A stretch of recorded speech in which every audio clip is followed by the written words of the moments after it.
to the world. Subscribe now to the Hot 97 YouTube channel. It's Ebro in the Morning with Laura Stiles and Rosenberg. It is Ebro in the Morning, Laura Stiles, Rosenberg. Give it up. Bill Bellamy back on the program. What's up, Bill?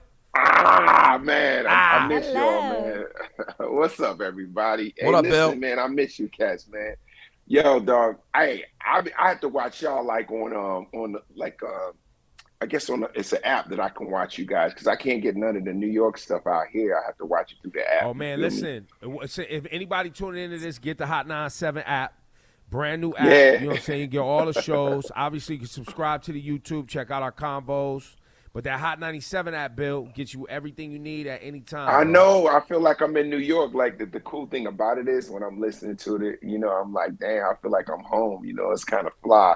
And y'all always keeping it 100. And, y'all got the conflicts and y'all got the comedy. I dig it. You know what you're doing.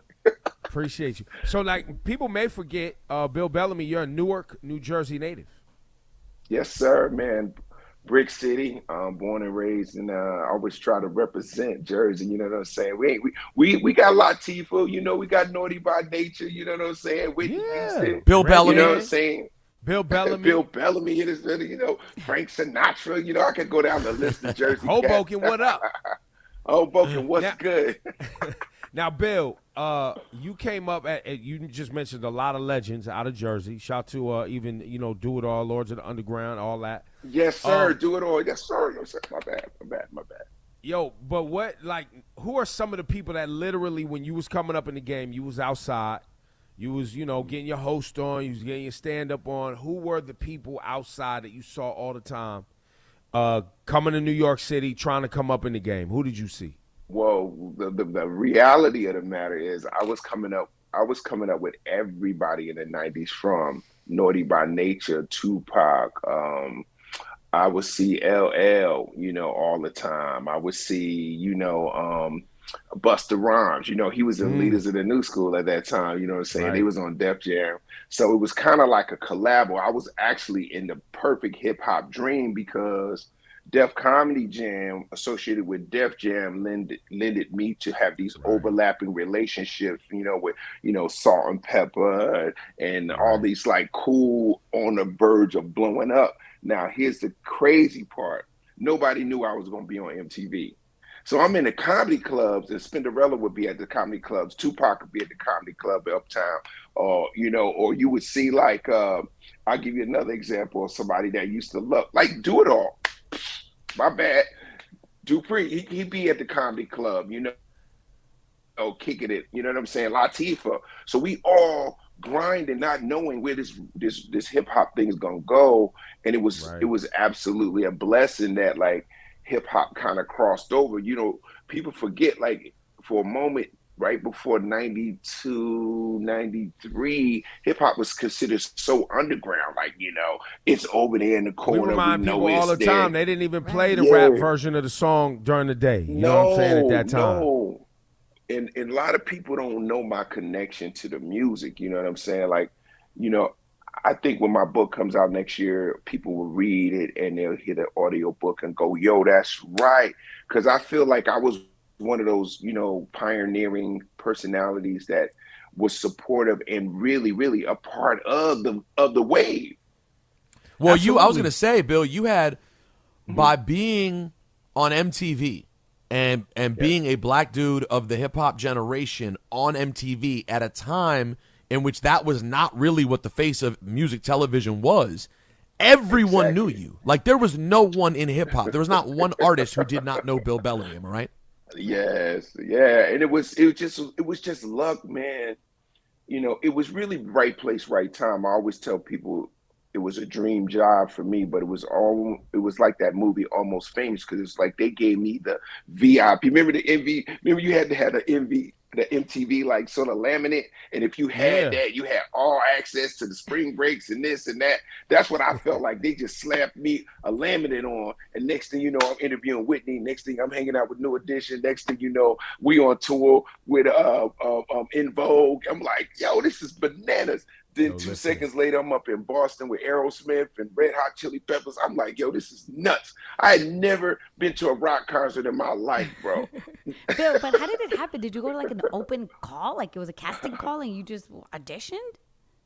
Tracy Jordan was the reason that I got on MTV because I used to host this little R&B live night, and I never forget the night that it was 2 nights that really locked in my career. Right, one night I did an audition at Boston Comedy Club, and Tracy Jordan came to see me. Then she came. She happened to be at R&B Live where I was hosting, and I never forget this. Jermaine Dupri came up to me and was like, yo, I got these little kids, man. They cool. They about to blow up. They signing my label. They, don't trip. Don't crack on them because they're young and they trying to come up. They call crisscross.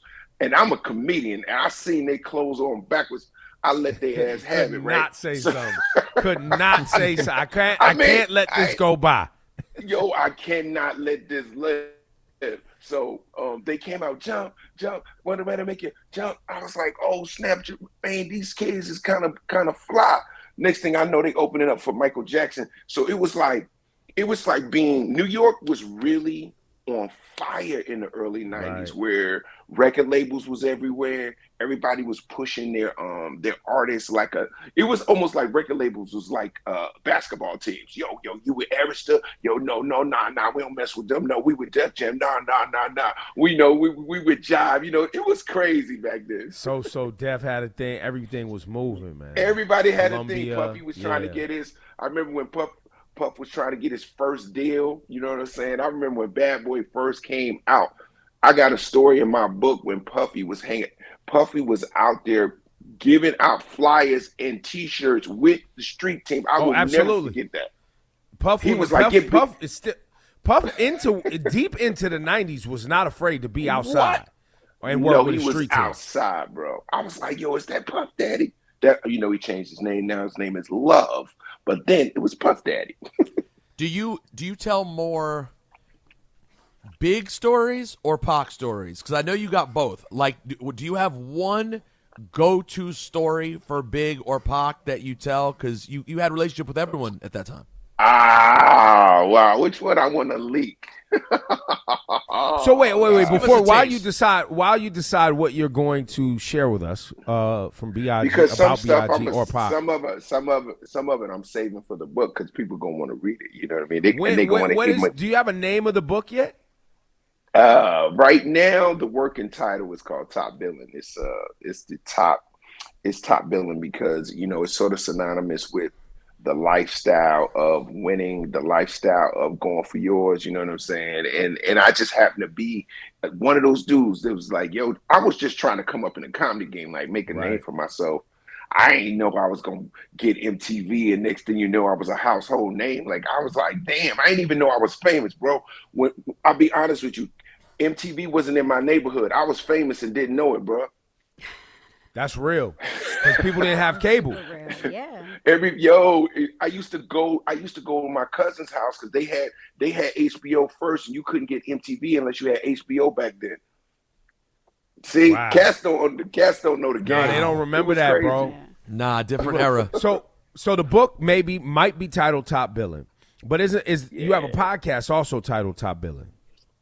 Yeah, so my podcast is my tribute to the culture of hip hop. I wanted to do a throwback kind of dope vibe when cats is coming through, from different genres of success, whether it be hip hop, innovation, technology, whatever.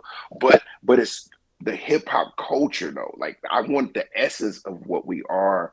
And I'm a big fan of it. I don't ever want it to go away, and I feel like hip hop is ageless. You know what I'm saying? Like, you guys are hip hop. You know what I'm saying? Like, cats don't get it. It's a vibe. We're very fortunate. We're very fortunate.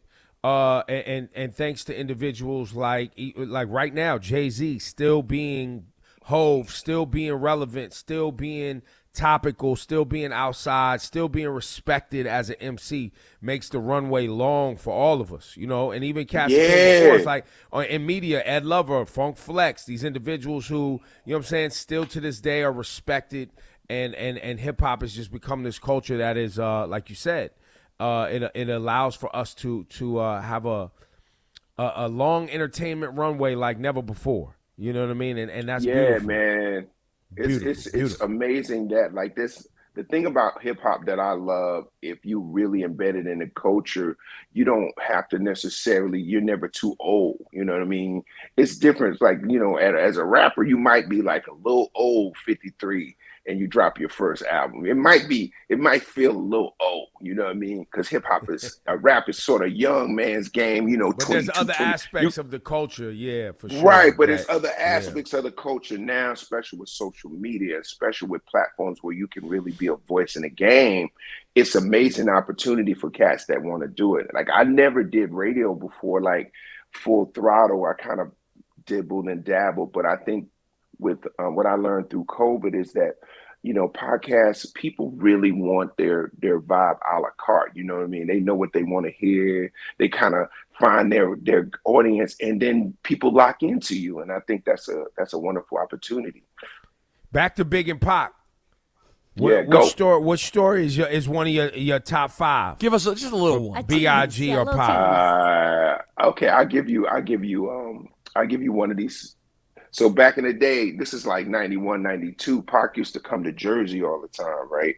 And he used to be hanging out with Tretch and those guys. So I'll never forget, they always came to my comedy night. They always came to my comedy night, right? So Tupac decides to, you know, come up there that night. And I'll never forget, we was at Club 88 in Jersey on Evergreen Place. And my sister was with me, right? And so I seen Pac first, and I gave him love, whatever. He had like a little hoodie on, and he was like, "Yo, B, what's up, man? Yo, you wow, man. You always talking crazy, blah blah blah blah blah." So I said, "Yo, man, I want to introduce you to my sister, man. My sister's a huge fan." So I go to my sister. I said, "Listen, I'm about to introduce you to somebody. Please do not bug out. Do not embarrass me. Please do not embarrass me." Right? So I turn around. And Tupac pulls the hood down, and my sister's like, she's screaming in front of this man. I'm like, yo, chill. She's like, oh my God, he is so beautiful. Oh, I was like, yo, Pop, excuse me. I appreciate. I didn't know you was beautiful, bro. Like I never been around a dude that was beautiful. I apologize, bro. And he was like, nah. It's love. Number two. One more. We on the set of Who's the Man? Mm-hmm. Everyone's on that set. Story. Everybody. Grand Poobah, Ed Lover, Dr. Dre, Tretch. Every hip hop person is in the movie, right? Tupac Shakur is the first person in my life I ever hugged that had a bulletproof vest on. In my life, like I never hugged nobody and felt the metal. Like clink, I was like, yo. I was like, yo, I'm going to craft services because whatever you doing right now, I don't have what you got on, so I'm getting out the way. Facts. Wow, and that's like 92, 93. Easy. This is how I was telling you how it was overlapping all over the place. It was like hip hop and comedy went together.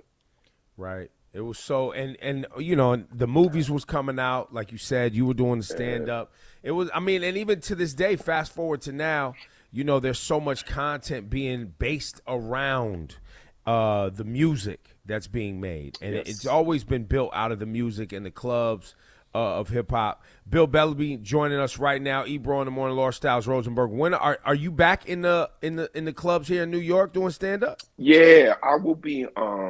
I think I will be at Caroline's. It's been a long time since I performed there because, you know, COVID shut down all the clubs and everything. And I filmed my comedy special at the Tribeca Film Festival last year, which was kind of nice because that was right when the city reopened and people were starting to come back out. And it was nostalgic for me. I had Kid Capri be a part of my special and do the music and bring me out. Like it was like a throwback to Def Jam in a way. So my new comedy special is called I Want My Life Back. It's a New York vibe, it's energy. You know what I'm saying? And I'll be out there in October. I'll be at Caroline's. I'll be out there back in. Hopefully the clubs don't close again. Thank God. Now I think we're in a place now where they're basically like, listen, we know y'all gonna get sick, but we can keep you from dying and messing up the hospitals. As long as you ain't dying, messing up the hospitals and everything, we don't care if you get sick. Like, ain't nothing. Yeah, we still in the movies. We like, yo, you in the movies, wipe your nose. Yeah, like nobody don't exactly. care. They don't care. Nobody don't even care. They still go to work. We had the legend Damon Wayans on maybe last week, and we have you on this week. And I asked Damon Wayans, if you were Chris Rock and you were hosting the Oscars and Will Smith ran down on you because you made a joke, would you have been able to hold your composure the way Chris Rock did when Will Smith hit him? Nah, I'm not built like that, bro. Wow, that's so honest. It's not. I'm not built like that. I know I couldn't do it. I ain't built like that, bro. Boy, you just get me hot every time I think about that, because I just can't imagine. I wish I had that kind of composure to be able to understand where I'm at, know what I'm supposed to do. Like, I give all love to Chris Rock for being bigger than me, because I'm telling you, I already know me. It's a wrap. I ain't got the Damon's response was, we'd still be fighting right now. We would still be fighting right now. Bro, it would be the UFC. It would be oh my God, like, it would be so crazy because people never seen that side of me before. So they'd be like, yo, Bill Bellamy spazzed out. Yo, he been fighting for 8 months. By the way, that's why Chris Rock ended up, I think, winning so much, though, because the conversation's all been put on Will. Like, it ended up being Will played himself, and Chris did nothing. Yeah, I think that, unfortunately, that situation should have never happened, bro. We as comics, man, like, I could say a joke on your show now and not know that it was a little too left or right? Because you never know where the line is, but you play it, right? And we're going for the joke. But I don't think that Chris Rock was trying to be malicious, bro. He just shooting jokes, boom, boom, boom. Right, cool. Every now and then a joke go left, let's be honest. Right, sometimes it ain't that funny if it's too soon or if it's too crazy, right? But like to assault somebody, that don't make no sense. Especially when you know at the end of this, we're going to be at the after party and you could be like, yo, B, man, that's crazy. Can you apologize to my wife? She's feeling crazy. And I would apologize if I said something to your wifey that wasn't right or you felt like that. That's the way you do it. Like, that's man stuff. Like, I'm not into this whole, nude wave with cats going back and forth on the Twitter and, man, yo, call me, bro. I'm right here, bro. I ain't going nowhere. You know what I'm saying? Do you, you've obviously had interactions with we were just talking about Pac and Big, so obviously you've had interactions with Will Smith. Had you ever thought that Will Smith was even capable of that sort of lashing out? Had that even crossed your mind? Because for a lot of people was like, wait. Because even Chris, in a way, when you look back at the clip, he thought it was like some improv skit. He was laughing still. He didn't even know he was supposed to be mad at Will for a second. No, I thought it was I thought they had worked out something kind of funny. I ain't know, makeup, whatever. I think that I would have never thought that Will would have done that ever, especially as wonderful as he has held it together his whole career and always being that guy, to really do the right thing, correct? And then it was the moment of life for him, like he waited. He should have got his Oscar, in my opinion. I voted for him. I'm like, yo, he killed that role. This is a beautiful moment for the Williams family. This is a beautiful moment for his family, all the hard work he put down. You feel me? And it was just a moment to celebrate him and his career, in my opinion. And then when that happened, you just, the car goes off the road. You forget Questlove got an Oscar. Right. You forget the first deaf actor got an Oscar. Like, it's so many moments that just got creamed because it was just like an unfortunate situation. So, hopefully we can all learn that no matter where we are in our life, how big we get, one mistake can change your whole vibe. Right. And your legacy. Yeah, man. It's just that's a joint that he will have to deal with. It's just it's unfortunate. You know what I mean? Ugh. Mike Tyson will always people will know Mike bit somebody before. Like you a biter. You know how to bite. It's hard to shake it. He might not bite no more, but at one point he was a biter, right? No, he was biting people. He's capable. He's capable. He's capable. He's capable. He's capable. He's a capable biter. Bill Bellamy, ladies and gentlemen. Yo, Bill. So, when looking back at all your films, correct, which one do you love the most, and which one do you look back at and you're like, oh man, that wasn't it? Wow, man. The one that I love the most, I think, is Love Jones, because it was one of those movies that I had to prove that I was really a good actor as opposed to being a comedian. So I felt like that movie gave me some credibility, coming from being always happy and funny and and then to go into do this movie with all these real actors, and I shined. Like, I got off in that movie and I really felt like I killed it, So that was one of my most proud. That movie does not get, in my opinion, talked about enough. That movie's fun. No. The soundtrack's phenomenal. The movie's phenomenal. The whole thing, bro. You crushed it. That's facts. That's facts. That's all facts, right? So that one right there, I think is my most proud movie as an actor. And then I think my most nostalgic and sort of fun, I don't have any like regrets really, but I think How to Be a Player to me is one of the movies that people love. They grew up on it. They've seen it a million times from different eras too. That's the thing about How to Be a Player that blows my mind. You'll get a dude that come up to you 50, 40, 30, and 22. And they all say the same thing. Yo, you taught me the game. They all say that. You taught me the game. I wasn't even getting chicks till I seen you, B. Yo, How to Be a Player soundtrack was fire too, I think. Wait, let me go look. Yeah, How Deep Is Your Love? No. What was that? That was Rush Hour. How to Be a Player was... How to Be a Player had some joints on it. Yeah, we had Foxy and Jay-Z on it. We had we had Drew Hill. You had you had the Drew Hill Foxy joint. You had the it was a lot of Foxy on here actually. I'm looking back at it. Def Jam had the whole thing. Oh, the big one you for had me the was Usual the EPMD. Suspects joint. The DMX EPMD joint comeback was big. Yep. EPMD was on there. That's right. I forgot about that.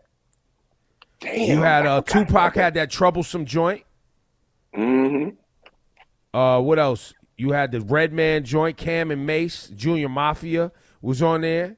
I remember that. See, they don't even have soundtracks like this no more. This is what's so people that that didn't come up with us back in the day. The soundtrack was damn near as big as the movie, bro. Like, you had to have a bomb soundtrack, and Cats was vying to get the soundtrack for your movie. That I remember those days. Yeah, no, it was a big promotional moment. And if you got that look and you got that hit off that soundtrack, it changed everything for you. Come on, man. Maxwell, Lauryn Hill, Michelle Indegeacello was all on Love Jones, bro. The Love Jones Fugees, soundtrack's incredible. Lights out. Ladies and gentlemen, the bro Bill Bellamy, man. Thank you for your time today, man. Thank you, Once man. again, get this, man. You see how the sun coming up right here, bro? I just walk. Glowing. Look at it. It's that Cali sun. Look, I'm glowing. Boy, I'm about to turn into a superhero on your show. Hey, Rosenberg, man, you my dude, man. I miss you, bro. I used to see you in New York all the time, walking around looking normal. He looks so normal in the street, bro. He just that's you him in the Upper West Side. I'm in these streets. No security, Bill. Anytime. Yo, he don't have no security. He have a little hat on to be at the bagel shop. You're like, yeah, is that you? Yo, Bill. Yeah. Yo, man, holler at us when you come back through. All right, man. I love you guys. Peace. Take care. Peace, Salute, Bill. sir.